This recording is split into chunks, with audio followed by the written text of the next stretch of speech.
And it's been, for me, it's been really and truly a pleasure to bring this to you tonight. The topic on some level is about environmental justice.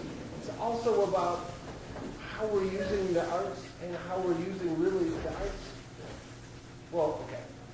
I just want to go on a little bit aside. So if you look to the arts, to the Guthrie, as you guys all heard today that the Guthrie came out with their 50th anniversary, you will see no women and no people of color reflected in those arts. Here, on the other hand, at our little The River View, while we actually have a lot of community voices represented. And I think it's just, that's part of the reason why we wanted to ensure and highlight for you today what is really happening. There's some amazing things that are happening on in our community, both globally and locally, that are connecting issues about human rights and and equity with the environment. And there are amazing ways that that's being communicated and integrated for people. That's really what we're going to talk about tonight. And before we do that, I'd love to hear, we'd love to take a minute, and just time is always so precious because my one guarantee is that we'll get out on time. And I want to have our two prestigious guests introduce themselves. And they're dear friends of mine, and I feel so fortunate to have them up here. This is like, you know, I don't know about you guys, but you have friends that you just want to sit down and have coffee with and have dinner with and have great conversations. So that's really why we started the Nima Building, because I never have time to do that. So then I get to have a chance to have great people up here. So why don't you introduce yourself in just a minute or two, and maybe say what you want to get out of this. And then I'm just dying to just get going here. So anyway, I'll just leave it there. So don't feel like you're tied to have to talk to it. Okay. You just got to talk loud for these guys, though. Okay. All right. Okay. Well, hi everyone. Can everyone hear me? Okay. Okay, great. I'm Shalini Gupta. I'm with the Center for Earth, Energy, and Democracy. Give you a little background about myself. I just got back from a month-long trip to India, and that's where much of my family is. And I was born there and moved to Minnesota when I was 8, and basically had my formative years growing up here. And so a lot of my sort of journey towards environmental justice has actually been seeing the difference between what development has occurred here and how we're exporting that same model to other parts of the world, and the ramifications of that in terms of pollution and impact to indigenous populations all over the world and urban communities all over the world. So a lot of my work here throughout the various environmental organizations I've worked for has been, I guess, related to how do you start to develop more sustainable practices here in the U.S., called the Heart of the Beast. And so we start modeling more of a sustainable community that is just. So I'm with the Center for Earth, Energy, and Democracy, and our organization really started, we're about 6 years old now, and we started because there was a real need we saw here in the Midwest for a justice lens to sustainability, to really put an economic justice and racial justice lens to a lot of the environmental policies that were being pushed forward. And so we work on a range of issues, and our focus is on communities of color, indigenous communities, and low-income communities, but it's also across the board, because I think a lot of us are looking for environmental policies that resonate with us internally, and that we want to make sure that what we're doing is not harming others. So a lot of our, some of the work we do is related around climate, energy, and environmental justice policy here locally. We're working on issues related to environmental justice mapping of the Twin Cities, and working on the city of Minneapolis to push them to include equity issues in their climate action planning that's currently happening. And also working to build networks regionally around environmental justice issues and nationally as well. So we can talk more about my work as we move forward, but that's a little bit about me and the organization I'm with. My name is Mankwe Ndosi.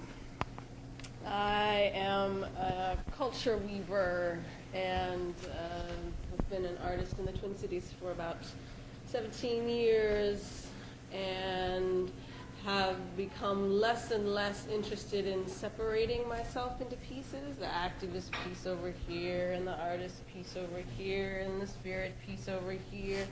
So part of why I started to call myself a weaver was because I was interested in how I could use my creative practice inside of helping people come together in ways that felt more juicy, more interesting, something that would make us want to dive back into relationship with each other as we digest and pull apart and reform and throw away and resurrect or bring in something completely new.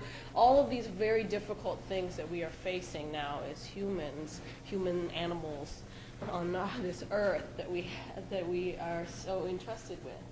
So, so that is my interest in working inside of my practice, singing practice. I'm a vocalist primarily and a performer. To also find, as Malia was saying, look at different containers. Right now I'm in a study of how do we bring art and dialogue together in interesting ways that make people want more. And sort of I like to call them art and dialogue events, but I'm kind of stealthily trying to blow up Robert's Rules of Order or blow up these community organizational structures which make only the people who really like that structure want to continue. But what I feel, my interest in the arts or my belief in the arts as practice, as medium, as inspiration, even for the form of these things, is that art can weave its way through a lot of our blocks right to the heart of things. They are expressions from the inside out in ways that we can learn about each other from the inside out, since we have so many barriers and old histories that keep us from each other when we're just dealing with the outside. And then it helps us also to examine and re-examine and take different points of view in looking at a situation. You also have a deadline. You have to start at some point. And it's necessary for you to be invested in, be passionate about, but not too invested in the beginning of what you start out with and believing that the beginning will be the same as the very end. So the process of creation is a messy one and a lovely one if we allow it. So, thank you. So you can see why I was so excited to have these two amazing women with me in this conversation. So I think the first place that I would like to begin, what I heard from the group was, I really want to dig into and dive into some of the conversations about how this works in practice. But before that, I think it's important just to give a context a little bit. So when we say these big old words like environmental justice, what does that actually mean in your guys' practice? And how does that then play out? Okay. Well, I think I touched on it a little bit before, but I think environmental justice is really ensuring that the racial and economic lens is applied to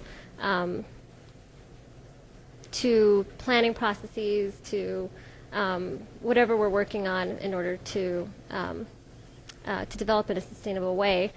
Can you give me an example of how that might work or how that is working in the community right now? Some Sure. project that you're working on? Yeah. So we're currently working on a Twin Cities environmental justice mapping project right now, which is starting to highlight where exactly some of the sort of the negative aspects of development are right now, like in terms of land use, industrial areas, where are the toxic sites that the Minnesota Pollution Control Agency has registered, the federal Superfund sites, and then overlaying that with demographics. And so what you start to see is that there's generally a disproportionate number of these types of facilities in low-income communities, communities of color, populations that are vulnerable age, children under the age of 5, women of childbearing age, people over the age of 65. And so you can start to visually see that. And you can also start to map the benefits, who's receiving the ecological benefits in the Twin Cities. For example, where are the green spaces and where are they not? Where they're, access to riverfront, where they're not. Who is actually getting, a lot of people recently received a lot of housing dollars to improve their homes, to make them more energy efficient. A lot of money through Obama's recovery plan was allocated to that in Minneapolis. And when you start to map that, there's certain communities, largely wealthier white communities, that benefited from those dollars, were able to access the loans, and a lot of rental communities, lower-income communities, communities of color did not. So you can start to, when you start to map the benefits and the negatives, who's receiving a disproportionate share of the negatives and a disproportionate share of the benefits as well. So that, in a nutshell, is environmental justice. So what does that, so you talk about that mapping, and I can see particularly how it has implications for policies. If we think about policies really being decisions that we as a society make for deciding who benefits and winners and losers for certain decisions. So, but how might organizations use that? Because one of the things I think, what I love about your work is really helping to take this information which exists, but I never go find it, and bringing it to people's lives so that they can actually use it to change the trajectory of the decisions that are happening in their life. So give me an example of like the mapping project. Right. How would an organization or a community, or more of a community, use that information then to change how these decisions are being made? Right. Well, so our organization does research as well as policy advocacy and organizing. And I think, we've realized that's a key element to have all three integrated into one, because a lot of communities know that a lot of these harms are in their neighborhood, but they don't necessarily have access to the data. And so really linking that research and organizing is really important. And how you do the research has to be community-based and community-oriented. Then again, the organizing, how we do it, is multifaceted. A lot of our work is popular education-based. We do a lot of energy education workshops that, like Justice in New Energy Bills, that are very hands-on, very interactive, very image-based. The curriculum's really geared towards a grassroots organizing strategy. And we also work collaboratively with a lot of artists in order to get community input and also sort of build the vocabulary around environmental justice that is not so technical. We've done work, we worked with Pramila Vasudevan with Anicca Arts quite a bit to help us develop workshops that are more interactive around some of these technical issues. For example, if you're talking about issues around toxics, like environmental toxins, it can get very scientific and very boring very quickly. And even if you're an impacted community member, because it does get very scientific. And so how do you start to talk about it or move about it in ways that people can relate to? So we did, a couple years back, we actually did a 3-year trilogy with the Nanya Dance Theater around environmental harms. And the first, it's a women of color dance group based here in Minneapolis, and they tour nationally. But the first one was around toxics and impacts to women's bodies. And so they were able to, through our workshops, then translate a lot of this scientific information into dance to actually show as women and women of color, and these women range from ages 8 to 65. And some were pregnant. So there were different bodies on the stage, too, that you don't normally see as dancers. And so you really had, it was an amazing performance to actually, the impact, to actually see physically, so what happens when you have toxins in your body, right? There's so you could actually see that visually. And we did community meetings around that with environmental justice activists. We did dialogues and associated with that. We've also done ones related to climate change, we're working closely with the Zentheo project. Have you guys heard of Zentheo project at all? They're this great organization in South Minneapolis. They have gardens in the Sabathani Gardens, and they really are working to link cultural education on environmental issues from an indigenous Mexicana perspective with art. And so they're growing maize in their sort of traditional, through their traditional teachings, and even these small plots in Sabathani, they are reinvigorating the knowledge behind their indigenous teachings and ancestry, and really engaging the community that lives right around Sabathani Gardens to get back in touch with their traditional knowledge, and then using art as a way of engaging youth in the community as well. So they're an amazing project. I would really recommend getting to know them better. And then, of course, we work with Mankwe. We had an event in December that linked with the International Day of Solidarity around climate justice. So there were, all over the globe, there were events happening, and we had one here in Minneapolis. And it was to highlight a Twin Cities Peoples Agreement on climate justice that we, through numerous community dialogues we had developed here in the Twin Cities, but we were struggling with how do we start to present it in a way where it will start to reach people's hearts and minds. You know, we had edited it word-wise down to 2 pages, and felt comfortable with it that way. And then we asked Mankwe and Malia to perform it, and as spoken word at our event. And it was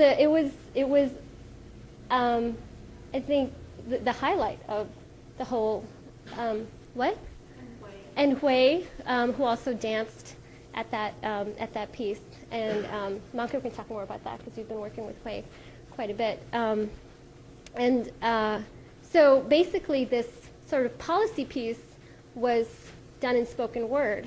And a lot of the participants there who haven't necessarily engaged at the policy level, including my mother, who was there, really resonated to their performance. And it really kind of opened up some spaces in the heart to then want to know more and be engaged with the issue more. So I think it was a really powerful moment. But I think it also highlighted some of the challenges. Like, I think you would have changed some of the words that we had in there. Energy efficiency and era dollars isn't necessarily great spoken word. I realize that. So, but we really found that it's a critical, using art to for education, but also for really getting community engagement and community input, because it's all an iterative process, is a really key element if you want to have policies that that are actually reflective of community and actually will have a positive impact on community and to build a movement.